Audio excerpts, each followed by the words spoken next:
Welcome to Threads of Enlightenment, a podcast devoted to helping you overcome challenges in your life that prevent you from becoming the best version of yourself. Each episode features interviews with people from all walks of life about their journey of self-development and the principles they utilize to overcome their fears to achieve their desired outcome. Ready to be enlightened? Here's your host, Ken Primus. Welcome to another episode of the Threads of Enlightenment. As usual, guys, this is one of my favorite spaces to welcome our guests and to honor them because they're coming with a couple of things very expensive in my eyes. Very, very, very expensive. Time. 24 hours offered to every single one of us on this planet. And I have this individual that is coming here to spend some of that with us. And I want to thank him because I'm telling you, once it's spent, it is spent. And Andres, thank you for coming. The other is the journey. The journey is a powerful creator. It created you, man. It gave you a couple of things too. You know, you got a couple of bruises and stuff like that. But out of that, you gain wisdom, knowledge, insight, some deep stuff, and we want access to that. And you are here allowing us and affording us the opportunity to engage in that. So I want to thank you so much for coming to Threads of Enlightenment. Thank you so much. I wouldn't want to spend my time any other way. Excellent. Thank you, man. As I said, I've been holding this question close to the chest as a poker player myself. And it is in relation to the second aspect of our journey, which I talked to you about in the beginning, is how do you serve? I think that when I return back to my authentic self and my core, I can be a true instrument for mankind and for this greater power that is guiding us. And so I try to get back to that core and live my life from there and have that be the example. And as I move closer to my core, I have to remove the layers of hierarchy and control that I've internalized to get to a point of equilibrium and balance within myself. And as I do that, that energy with which I show up is the lesson and the guide for others to return back to their own home. I love that, how you explain it that way. And I tell people the purpose of this life is to help us remember who we are. You know, because once we landed and we are encased within this body, there's some forgetfulness there because we have some folks that are telling us that we are not that great and trying to put us and plug us into system, but we are much greater than all of that. And so we want to engage in this conversation. One of our customs is to go back. I tell people that we go back into the beginnings of our beginnings, if you will, the family. Yeah. This is one of the first space we visit as we're moving through to become, quote unquote, an adult. You know, we come out and we want to say we're an adult. And one of the very first space we visit is the family. In that family unit, man, we're going to learn a couple of things. We're going to learn about communication skills. We're going to learn about behaviors. We're going to learn our modus operandus, if you will, how we are going to show up in our life. What was your family like? Yeah. So my parents are immigrants from Argentina. They're Jewish immigrants from Argentina to New Orleans. And we grew up separate from our larger family, which was away. And we created a smaller sort of community around Colombians in New Orleans. So I grew up around a broader kind of immigrant community. And within the family, I have an older brother. My father and mother are still together. And, you know, they provided on the surface everything that you could imagine. A very safe home physically, a comfortable lifestyle, food was on the table, education was provided. So on the whole, when you look at it, you see a vision of perfection.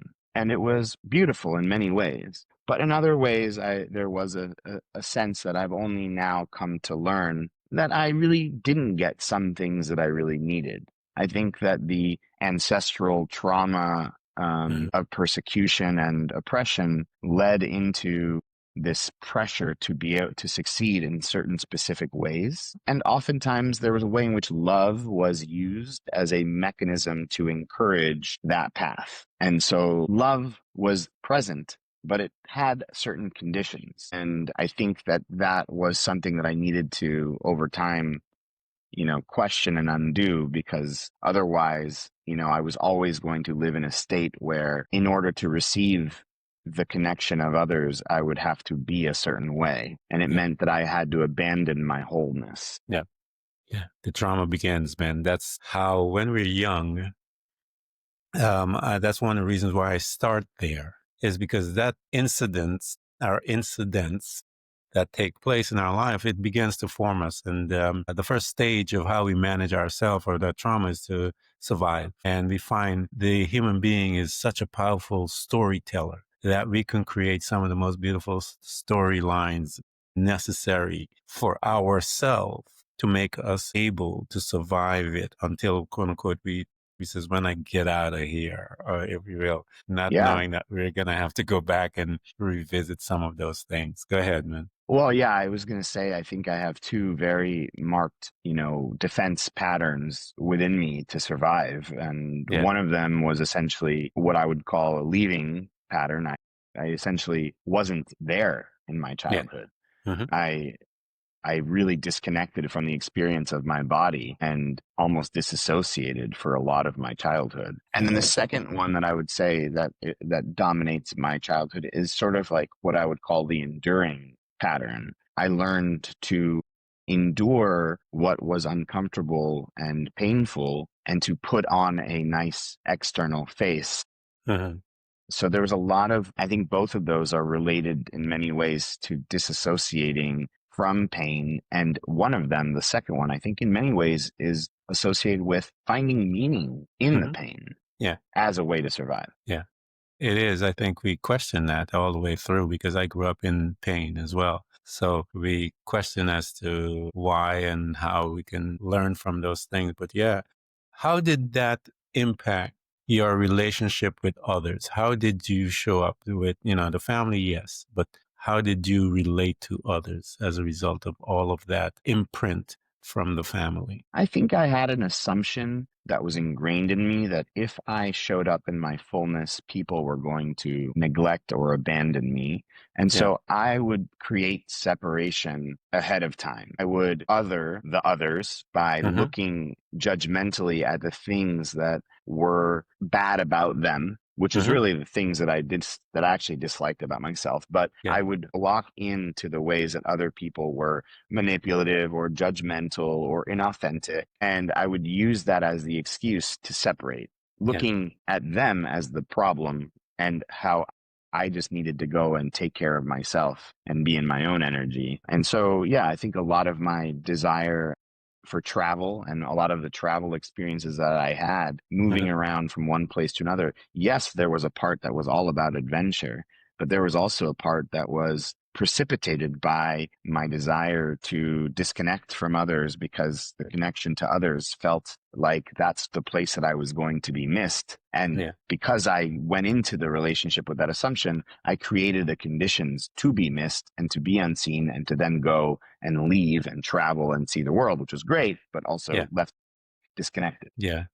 Like I said, we are some of the best storytellers on the planet when we begin to tell ourselves these stories and we believe it and it governs our life. Let's take a look at, because I know the beginning of your professional life and so forth, the accomplishment that you made there. As this young man is moving through life, man, and you're heading towards college and all that type of stuff. Again, we're tracking our life, if you will, to when we become quote unquote independent and adults and so forth, and how all of that incorporates into who we are, number one, but it also is how we find ourselves. It leads us into these maps and these cauldrons of experiences. When you were looking towards college and some people use college as a way of escape, we have in our mind. When you were looking towards college, what field of study did you pick and why did you pick that up? Well, originally, there was no question that I was supposed to be a doctor. My grandfather's a doctor, my uncle's a doctor, my father's a doctor, my brother's a doctor. I come from a long line of medical professionals. And, I went into college thinking that I would do pre-med. And very quickly, within the first 3 days, I gave that up because it just felt so restrictive. And that was a mourning process because I really abandoned the healer in me because it didn't look like the way in which healership was channeled in my ancestry. So I I let that go, and I just really used the education system as a way for me to check certain boxes off. Hmm. But it really was an important formative part of my life in terms of what I learned. What I learned happened outside of school, but I Outside. ended up getting a master's in public policy from Harvard eventually. Again, Yeah. something that's impressive to someone else, but I didn't really care about public policy. I didn't Yeah. really care about Asian studies or Latin American literature, which were my majors in college. I just cared about getting the checkbox. Yeah. And And I as you always be cut corners, and I I barely even read the books that were assigned to me, but I found ways to kind of get creative and beat the system. But I yeah. certainly was not a good student. I mean, I would get the good grades, but I think like, I would have not liked to teach me as a teacher. I love your confession, man. As you're heading out, man, you graduated, and you said, as you said, you learn how to uh, get by the system, and you just wanted to check the box. As you Mm, finish checking all the box, you're graduating, and you're standing there, looking at again. We're heading to become professionals, if you will, because that's the program, isn't it, Andres? After you come out, you got to go to college, you got to go back, you got to get your job. This is the program. So that's why I'm walking through people through the program to let them see how crazy it is, number one. yeah. But even when we are in it, in the program, and we do all the accomplishments, we get whatever they say, whatever, and then they tell us we're supposed to be happy, and we come out most miserable than anything. And come to find out that's not the way it is. So here you are, you're standing, you got that degree, man. You got the tassel on, you toss it aside, Hmm. you're out, you made it out, and you're looking at your future, and you go, since you gamed the system and you're out, what are you doing now? Where did you go from there? Yeah, I think I had a series of setbacks that Yeah, just kind of kept coming. I had been learning Chinese and I'd moved to China, and the program that I was in turned out to be almost like a pseudo cult that I mean, it didn't take me long to realize it. It took me about 2 weeks. And I was like, all these books are talking about this religious character. That's bizarre. So I left yeah, that. I traveled to Southeast Asia and came back super lost, not sure what I wanted to do. And a friend of mine had been diagnosed with a terminal illness. Actually, one step before that, I had moved to Los Angeles and tried to be a travel show host on TV, which was actually very much according to what my passion was, because I yeah, had traveled just recently and I wanted to share that with the world. And I produced a show then. It was called Not in Your Guidebook.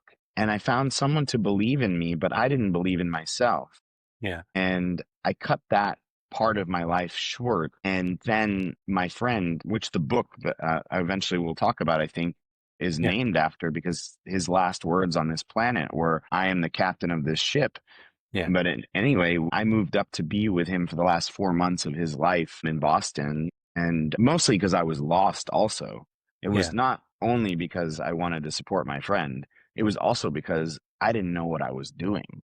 yeah, And it turned out to be one of the greatest gifts of my life, because I showed up in service. yeah, At that time, his girlfriend and his mom didn't get along, and they were his primary caretakers. And I just showed up with love for all three of them. And just by showing up with love, I allowed for that whole system to just calm down and to really benefit his end of life situation. And I felt deep pride for myself, because here was an example where I didn't have to check off an accolade to see myself doing something really good or accomplishing something. I didn't have to uh, get the fancy degree. All I really had to do was just show up and be myself, which was like a being filled with love and yeah, joy.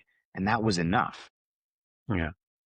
And how did that impact you? Because I know end of life situations, some of the most impactful things, conversations you will have with that individual, because yeah, I've been there. How did that whole time period, Andre, what did it do to you, man? I know that you showed up Mm, in love and stuff like that, and you were able to diffuse such an emotional charge yeah. situation between the others. But what was going on with you when you were there? Well, I think that at that time, I hadn't yet done the necessary work to Yeah. truly be able to feel what my feelings were. Hmm. So there was a way in which I felt the pain in the moment of his death, and you know, I'd had beautiful conversations around death with him in advance Yeah. of his death, which I think eventually, you know, maybe 10 years later, ended up making more sense as I had more access to emotions. But in the Mhm. moment, I was just lost, and I was 26, didn't know I didn't know what I wanted to do with life. I was even further lost as a result of his death. There was just more turmoil, but I can't really say that I went through at that time an intense grief process. I really focused my attention on getting back on the path because I felt lost and I felt like I had lost a lot. And so I really focused my attention on going to San Francisco, where my best friend from growing up was, Mhm. and I moved to San Francisco tunnel vision, trying to get a job at Google Mhm. to just make myself feel better, like as if I was on some sort of a path and that I was still connected to friends, even though I had just lost an important one. Yeah. And when you made that decision to move and, as you said, to get your job, you're focusing on there, where did you end up? And because you got to get back on the wagon, as they say, Yeah. since we are getting off and we're getting away from the program, you got to get back into the program. Hmm. As you're now plugging back in, you are still disconnected, still dissociated from self. Correct. But the program is telling you you better get back in, get back in here. Where Totally. did you go? Yeah, no, I ended up going to Google Hmm. and working there specifically because I was like, "Oh, here's another thing I can do that will buy me more time to be able to satisfy the needs of, like, say, my parents, who can then feel good about the fact that I'm still on the path. Hmm. And I can buy myself time so that after I do my stint at Yeah. Google, I can go then and give myself permission to pursue something from my heart. And that's kind of what I was doing for a while. I was weaving between doing the thing to satisfy my parents and those expectations that I'd internalized, Yeah. and then, you know, having a period where I go and do something from my heart and kind of weaving in and out of those. So I was now back on the journey to prove to my parents and to myself that I was still a, you know, functional, a contributing member of society. And I got a terrible job at Google. It really, honestly, was an awful experience. Like, I had a public policy degree from Harvard, and they interpreted that to mean that I should work on a policy team. And what that actually meant was that I would look at websites that had advertisements on there to make sure that the advertisements weren't on content that was violating our policies, which Hmm. meant that I was looking at a lot of, like, really graphic material and Yeah. clicking a button and being like, yep, our ads should not be showing there. Just clicking a button. I mean, honestly, after 2 months of doing that, I just started playing ping pong and enjoying my time at Google. I didn't really, like, I just would click the button in the first 20 minutes and then go play ping pong because I was like, this is complete BS. But it was really my first experience within a corporate kind of structure, and I felt the extreme limitation of expression Yeah. within Google, to such a degree that I was like, I will never work for an organization again, which isn't necessarily what happened, because eventually when I'm at Google, the opportunity to join Airbnb comes, which is incredible. And it came to me actually because I'd met someone while I tried to be a travel show host in that Yeah. period where I was pursuing Previous. something from my heart. And I'd met this woman in a hosting class, TV hosting class, named Venetia, and she reached out to me when she was moving to San Francisco to be one of the first 5 Airbnb employees. Yeah. And then I start hanging out with all of her friends, and they're my people. You know, they're like travelers. Yeah. They're all about opening their homes to strangers, and I'm like, I like that. I don't understand it, but I like it. It's like,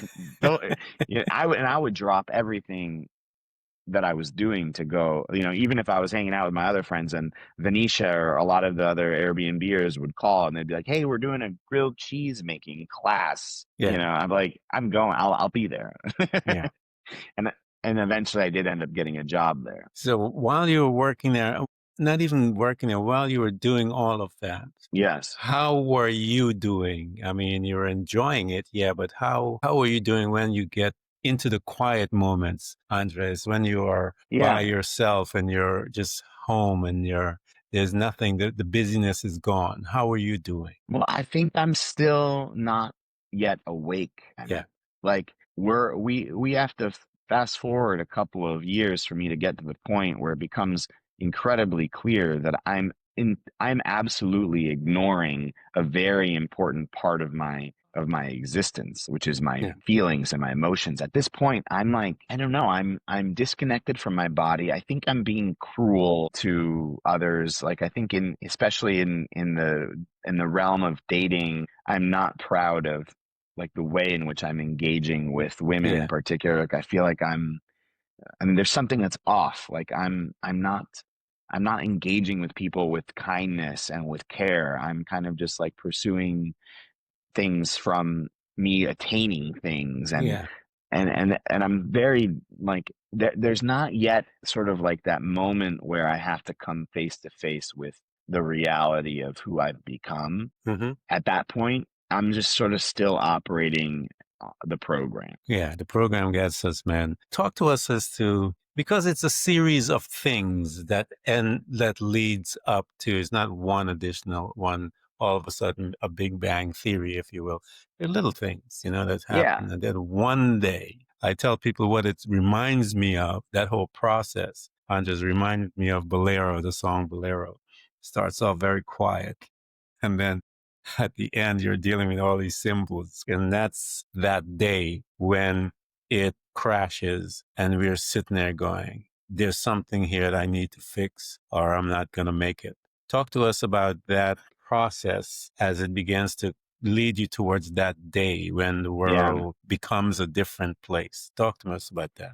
Yeah, I mean, I think I eventually reconnected with someone who I ended up living with in Los Angeles, and she and I went down this path of getting really serious, and I had a real like chance of love then. She showed me so much love and care Yeah. and beauty, and we lived together, and I felt like in that moment or after 2.5 years, I hadn't really expressed any of my needs, and I was afraid to because I Hmm. really was addicted to the love that she was showing me. Yeah. And then there was like stuff that I was doing behind the scenes that was like very clear that I was like I had other needs that I couldn't express to her. And at some point I just told her I can't do this anymore. And it came out of the blue and she threw herself on the ground and wailed like an Wow. emotion that I'd never seen before. And I felt so responsible for that because I hadn't been able to even make contact with boundaries or needs of my own. I was just so, in the flow of needing her love and Yeah. needing her attention and her and the way that she elevated me on a pedestal. But I never could allow myself to tell her what I was really thinking. And the pain that I had caused her in that moment really made me feel so sad because I never wanted to hurt her. And it was just sort of like this set of ways in which I was aware that I was hurting her because I had actually abandoned myself. And when I looked back on it, and there had been a lot of moments where I had hurt others or hurt myself in the process of abandoning my needs. The program doesn't allow us to do that, Andres. It just Yeah, keeps us moving. And so when we are afforded that precious moment, those moments of when we get a chance to look in, we get glimpse, but sometimes because we are so locked into the program, it takes years for us to really revisit those spaces again. So talk to us as that initial thing that happened and your awareness was awakened to the yeah. fact that you weren't real. As you're now moving through life with the awareness being awakened, how were you handling yourself now with this additional data that was given to you Yeah. as a result? I think here's where plant medicine enters into the picture, actually. Hmm. And I have a couple of experiences with ayahuasca that allow me to see quite clearly things from the past where I had abandoned Yeah. myself in and had then had different mechanisms to avoid looking at the ways in which I had actually hurt myself in that process. I saw the way in which I had used humor as a way to not see the truth. Yeah. how I use storytelling and the way that I spoke to others as a way to avoid seeing the truth. And I also, in those moments, had some compassion for myself. And I think it was at the point of compassion that things started to really change, because I started to have some grace for myself rather than only be in the place where I had such deep hatred for those moments where I was doing that. Yeah. So So talk yeah. to us about that, man, because now this is the most important journey that you're going to embark on, because the Hmm. self is accepting, learning to love yourself right here, man, with all that, what we call our darkness, Hmm. and having to face our darknesses and then have to learn how to forgive, how to love, how to be patient, how to be empathetic, all these things with ourselves. And we are the biggest monsters there are on this planet, because that's what we've been Mm. telling ourselves for so long. And now we have to love this monster. How did you begin that journey? And how did you begin to learn to love yourself? Well, I have to say that, yeah, it is the beginning. That probably marks the beginning, and I'm not sure that I'm at the end yet. Yeah, Like, I we're think it's never going to get to the end. We it's an never. ongoing process. Yeah, But never get to the end. I would say that, first of all, therapy has been, instrumental, specifically internal family systems and Hmm. parts therapy, which allowed me to see that inside of me there were different parts that were running the program. And specifically, I kind of formulated this idea in my mind that has been helpful to me, which is of the boardroom. There's a Hmm. boardroom in my brain, and there is a CEO that has been at the helm for a very long time. And that CEO dictates what we do all the Yeah. time. And then I started to become aware of these other voices that were inside of me. The one that's like, hey, I'm actually scared. I don't know if I fully agree with the path that you're choosing for us. And the other one's like, yeah, I want to do other things, and I'm really skeptical of you because you really kind of screwed us in the past, you know? Yeah. And I started to kind of like get curious about these different voices inside and have a conversation so that actions would kind of start moving from a cohesive place. But, there were things that came along the way that would kind of like make that very difficult. Like money started Yeah. to get, I became successful and that then, became like the perfect remedy for some of the self-worth stuff that I had been carrying along the whole time. Because I was like, oh, well, Hmm. now I have money. So then I can just channel all my energy and towards that. And that's what's going to give me my self-worth. So Yeah. I was starting to become aware of the different voices that were inside of me and starting to have a conversation internally. But externally, I still had these hooks to, you know, to continue to hide some of the underlying self worth stuff.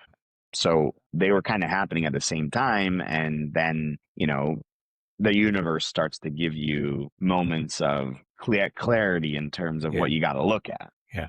And those times are afforded us. And that's when all the decision time comes. Hmm. What am I going to do? Am I BSing around, or is this going to be real? So when you start getting serious, if you will, because as you said, we still have to pay the bills. And there's Yeah. a degree of identity when we are successful and we're making the money, because that's what they tell us.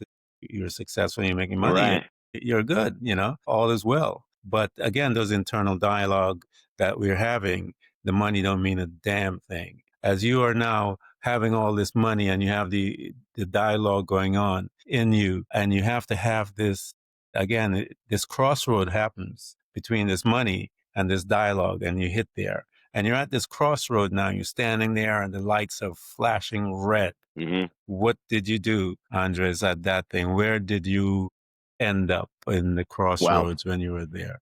Well, this is where spirit or the universe has an amazing way of showing you what you need to look at. And if you listen, you listen. If you don't, well, you Yep, might die.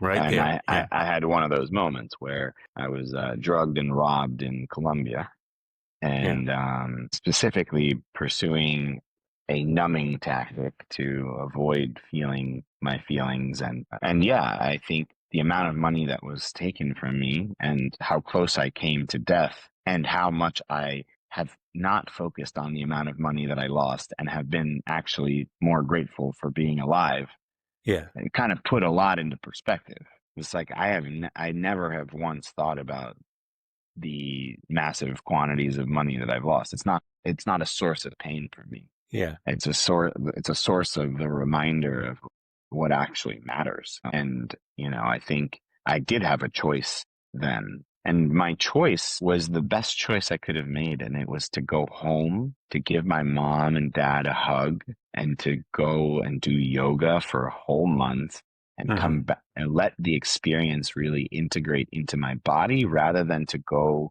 and move forward and to travel to a new place and continue to numb. But it was to really feel and Yeah. allow myself to feel for really one of the first times in my life. And here you are, you picked probably one of the most important tools available to mankind to kind of reconnect, if you will, the body, locked into the body of being yoga, the tool of yoga, because it forces you to do that. As you begin to reconnect with your body, because this is it right here, Yeah. and you spend that month, what did you begin to learn about you as you're connecting, if you will?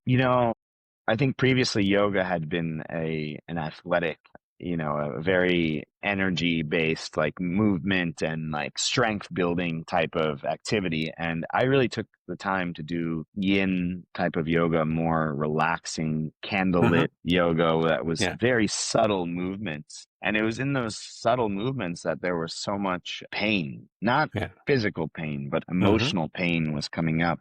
And I would cry in these classes, and it wasn't connected to what I just experienced I mean, it was maybe connected to what I experienced in Colombia, but since I had been drugged, I didn't have specific memories to turn to, but I had an awareness that I had had a lot of pain and sadness locked inside of my body that I had not been paying attention to, and it was coming up in these very subtle yoga movements as I started to become more and more present with myself, and it was a rush of emotions that I hadn't felt in a very long time. And despite them being uncomfortable, there was also sort of a sense that it was a release, that there Yeah. was the real catharsis that was occurring through that. Yeah. Let's linger here a little, Andres, because there's a lot of people like who are right there now Mm, that are out there and give them some advice, if you will, from your experience. You can only talk from where you're at, yeah. and you're talking to you. You're talking to Mm, that first embodiment of you at that point. You're in pain. You remember that. And those that are listening to us, I've made a reference to that friend of mine, Aaron. They may be there. What would be your advice to that individual right there when you were young? Now that you're here in this embodiment and you have the wisdom, the insight, what would you say to that individual that was there looking back? What advice would you give to yourself? yeah. It would be a conversation that would go like this. I see it that you're in pain, and I can sense that you're uncomfortable. And I just want to let you know that that's okay. I'm sorry that you feel what you're feeling, but we're going to get through this together. I care about you and I love you. And if you need me, I'll be right here next to you. And there's nothing that you need to do to move away from the pain. What you're experiencing is more than okay. It is necessary.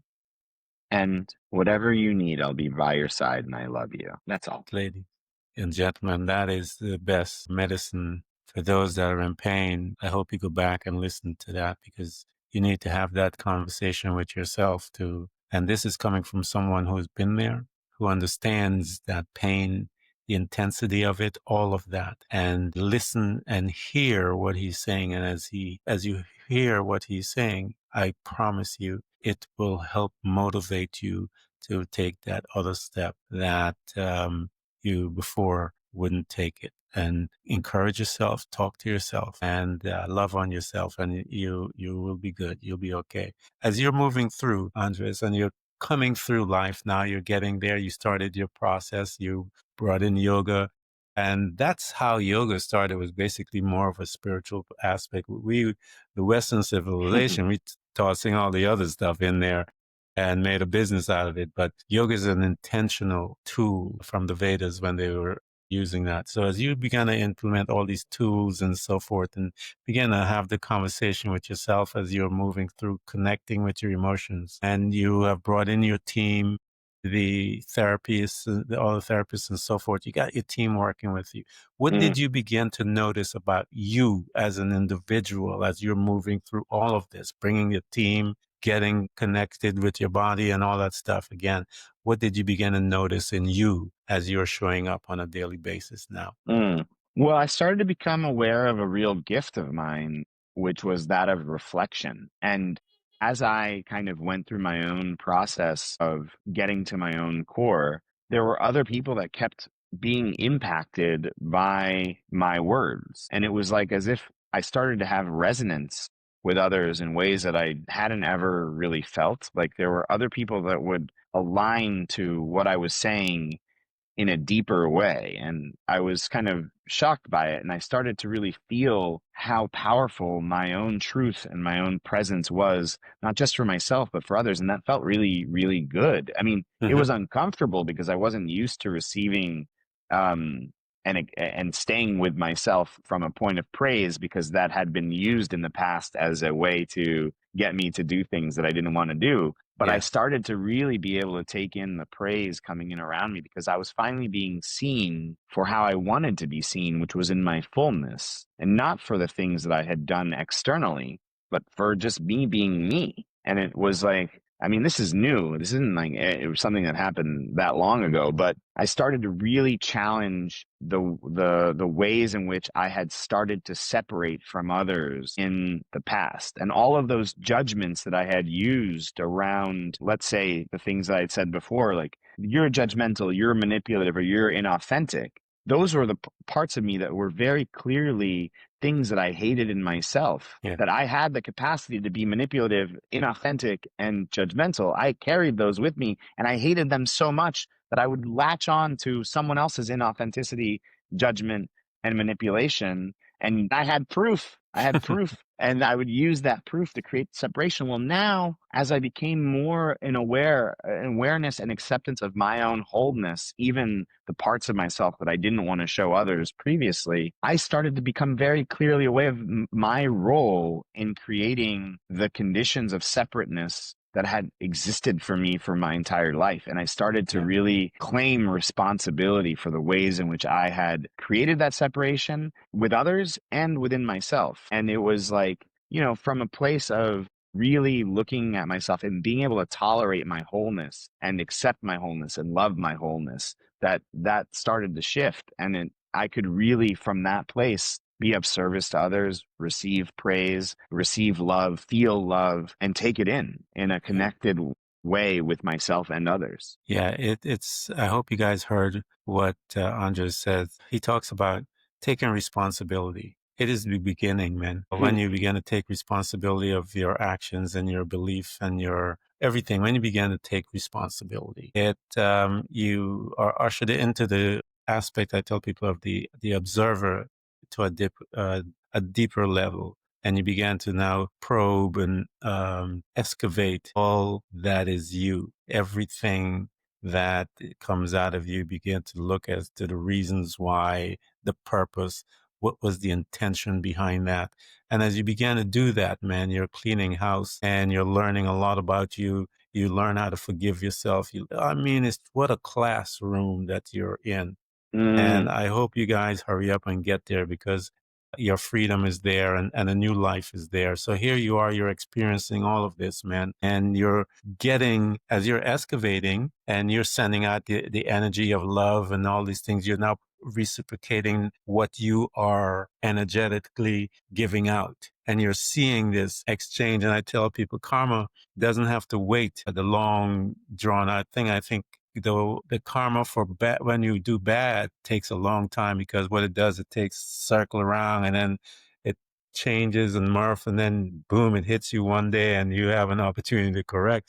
But then I think there's this karma energetically that comes back faster to us, Andreas, is that of love, is that of all those things. When we send it out to people, because it's such a powerful force, and especially love and gratitude and whatever, it just like bounces back. and comes back to Yeah. us multiplied, man. So when you began to see that and enjoy it and began to drink it up and talk to us as it began this new creation that you began to witness, the authentic individual, the person that is today, that is here before us. Talk to us about when that started happening. What did it look like to you? Well, Ken, I think you're looking at that phase right now. I think that what it looks like is being able to claim responsibility for my role in creating certain realities in my life and creating certain dynamics and claiming my responsibility has Mhm. allowed me to stay in connection with people, even when I am being missed, which Yeah. was perhaps my core wound. So now, if you miss me, meaning you don't see my fullness, it's okay because Yeah. I can see my fullness. And if you stay there in your pain and create the separation from your side, I can't change that about you. I don't have that demand. I don't need to prove you wrong. I don't need to one up you. I don't need to beat the system, I Yeah. don't need to kind of lash out in order to prove to you that I have worth. I have worth. Yeah. I'm going to take responsibility for what my role is in what we've created. And I'm going to stay in connection with you because I know that you're in a lot of pain. And I don't have a demand on you to change. I just have a demand on myself to show up in my fullness. And when you don't receive that in me, that doesn't mean that I have to disconnect from you or myself. I can stay with myself and I can stay in connection and I can move in this earth in a way that allows me to know what is mine and know what is yours. And I can stay in connection and I can stay in presence. And there's something about that. And again, I'm in it right now where I think I can just stay in my fullness and my truth more in a sustained way. Yeah. And ultimately, if I want to put out my gifts into the world, the thing that maybe prevents me from doing that is often I get knocked down and then I have to come back and Mhm. that takes a lot of time. And so I Yeah. think I'm staying more in the energy of presence, and the more that I'm in presence with myself and others, the more that I stay in the connection of in the energy of creativity and the energy of love, because I think like in presence, I'm just present to what is alive inside of me and what is truthful in the world to me. And that just allows me to operate and be open to the synchronicities, to the things that start to kind of appear in my world, and to take action based on what is present and what is there. Yeah, I think that's life, isn't it? Back there in the past, we know it's there. In the future, we have no idea Right. at this point in time, but present. Yeah, and so we have to. The key is, as you said, is to live there and not allow the mind, if you will, to go back and travel back into the past, or allow the mind to go too far out in the future, because again, we don't know it's there, and so anxiety and all those different things hang out there. We know Mm-hmm. that back in the past, we have all the other stuff there. We have the shame. We have all the other things. So we don't. Our responsibility is not to be there. Our responsibility is to be present in ourselves and in our conversation with others. So here you are today. You are the author now. You're writing. You wrote the book from where you came from, your experience with your friend when he was in his space, where he was in his transition, if you will, to that next realm. Talk to us as to how the book came about and what is your goal in putting out this particular piece of art. Yeah. So my friend Aaron Pinsky, he passed away now. Wow. I think we're coming up on 14 years. Mhm. And his last words were, "I am the captain of this ship." And all along the way, as I've gone through life since then, those words have been in the back of my mind, and it begged the question of, "Am I the captain of my own ship?" Mhm. And I don't know if I probably wasn't. And I kept kind of coming back to that idea. I was like, well, what can I do to get back there? And what are the ways in which I can return to myself and to my power? And anyway, the book, which took 5 years to write, is written in second person, uses genderless pronouns for a large portion of the book. It's meant to place you, the reader, in the position of the main character. And yes, I draw from allegorically from my life experience, but it's not so specific at times so that you can fill in the blanks. Because I don't want to be another person in the world that tells you how to be the captain of your own ship. I'm trying to figure it out for myself, and you will have your own mechanisms to come to that captaincy. And so my hope is that the book is a blueprint and experience for you to figure out the different hints and synchronicities and cairns, as I call it in the book, the little things that are stacked on top of each other on a hike, for you to follow and find discernment and sovereignty away from all the systems of control and hierarchy, so that you can come back to your truth and to your fullness, not like how I did it, but how you're going to do it. And that's my goal for Captains Wanted. It's an invitation for you to find the captain of your own ship. Guys, we're going to provide a link so that you can get all of Andre's stuff, so that you can get this book. Buy it, man. Offer it as presents to your friends. I tell people, just buy it for yourself and get your friends a couple of things, and you guys can read it and have conversation about it, what they're learning about themselves. What are you learning about yourself? And create a nice little community. We have a community of drinking buddies. Why can't we have a community of reading buddies and buddies that are walking on a journey and stuff like that? So we need to change it up, as they say. So we're going to provide all the links so that you guys can have access to him.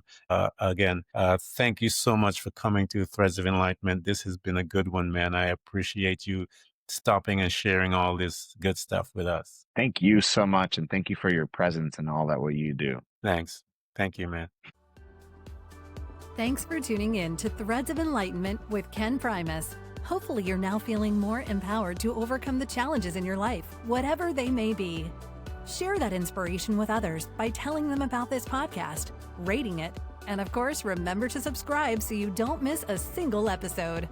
For more connection, you can find us on Facebook and Instagram by searching for Threads of Enlightenment. Until next time, stay enlightened.